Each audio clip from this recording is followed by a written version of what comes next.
তাড়াতাড়ি রেডি হও, ছেলে পক্ষ কিন্তু তোমাকে দেখতে আসছে।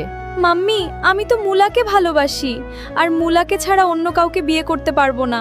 ওই সস্তা মুলাকে ভুলে যা, আর আমাদের পছন্দের ছেলে পেঁয়াজকেই বিয়ে করতে হবে। এটাই আমার শেষ কথা।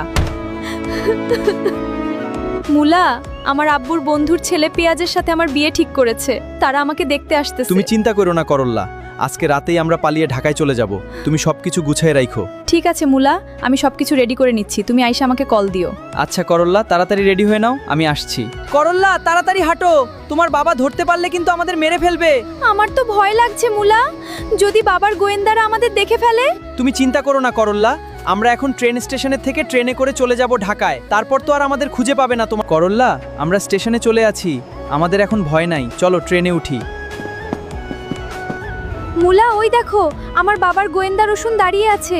আমাদের তো দেখে ফেলছে, এখন তো বাবাকে জানিয়ে দিবে। আরে চিন্তা করো না করল্লা, আমাদের কিছুই হবে না। আঙ্কেল রসুন বলল আপনার মেয়ে করল্লা ওই গরিব মুলার সাথে ট্রেনে করে পালিয়ে যাচ্ছে। আলু, এখনই ট্রেন অপার অফিসে কল দিয়ে বল ট্রেন থামিয়ে দিতে।